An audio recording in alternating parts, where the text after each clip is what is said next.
Hello, listeners, and welcome to Bite-Sized Tales, the audio flash fiction podcast.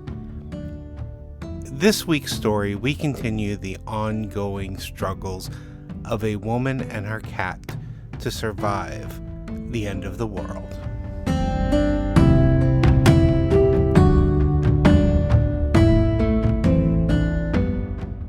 Fig and Darcy, Part 3.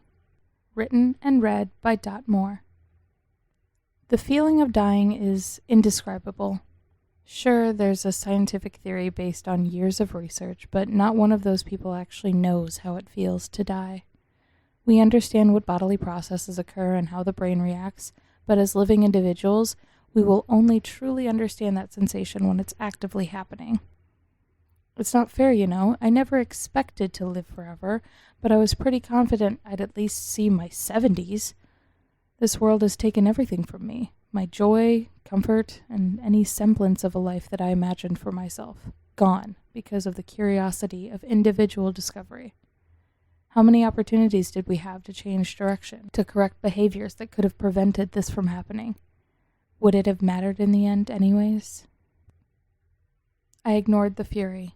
My focus was on Fig, while still adapting to my own predicament. I already resigned that these would be my last moments, so the most I could do at this point is make sure Fig made it out. If I could draw the Furies away more, maybe he'd be able to run back home. Maybe he'd find someone else to save. Fig let out a low groan and hiss as the Furies reached for me, clawing and snarling through the narrow passage between train cars. Their skin scraped away against the metal edge of the enclosure, and black, ichor-like blood oozed from the new wounds across their flesh. The sight caught me off guard. No one that I knew was ever close enough to a Fury and lived to inform the community about this development. What could this mean? Are the waves more than just the chemical imbalance? Not the time, Darcy. Not the time.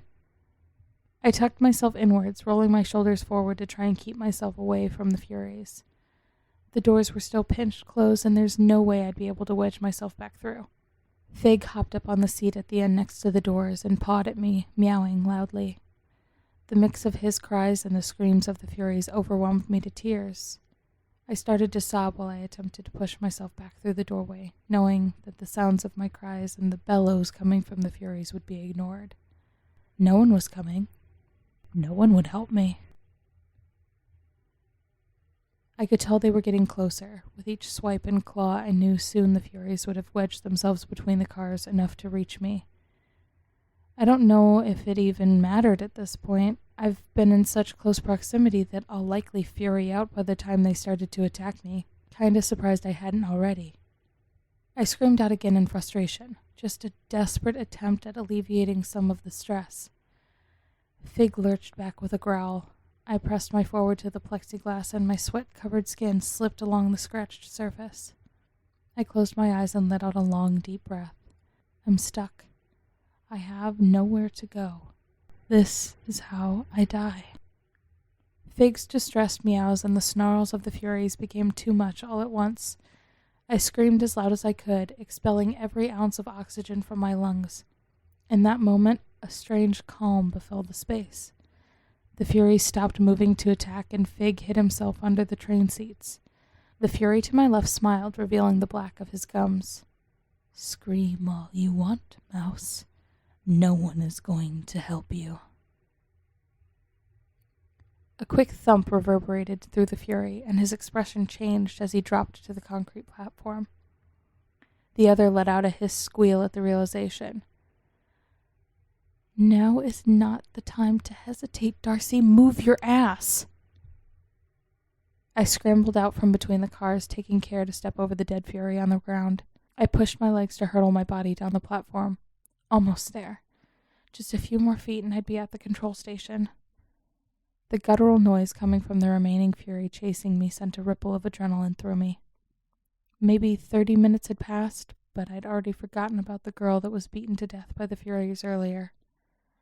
She was a mangled mess of blood and flesh, and tears welled in my eyes as I looked at the woman that saved me.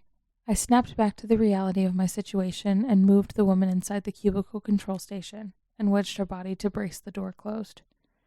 I secured it the best I could, but the other fury broke the lock when he beat the door in. I turned to look at the panel for the train and was immediately overwhelmed by the various buttons and switches. All this to get some wheels rolling on a track? Come on, Darcy. You're an educated person. You can figure this out. I assumed that there was some level of automation, but I didn't want to get the train moving, not without Fig. There was a button that had 2 arrows facing opposite each other with a bar in between, kind of like an elevator. I pressed it, hoping that Fig would be right there, ready to jump off the train, but just then the fury narrowing in on me paused and watched the doors open. I was right. Fig was there, sitting like he understood exactly what my plan was, but now so was the fury. I knew he could sense the panic radiating off of me. I pressed the opposite door close button and yelled a curse. The fury smiled a wide, wicked grin as he moved between me and the train. He posed himself in a taunting stance and growled, "Now here's my kind of cat and mouse game."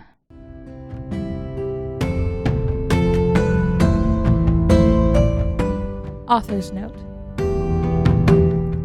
I hope you're all enjoying the story of Fig and Darcy. I am still debating whether or not I want to have 1 more or maybe 2 more parts to this story, but there are new players that are starting to present themselves, so I'm hoping that you're still enjoying, and as always, thanks so much for listening.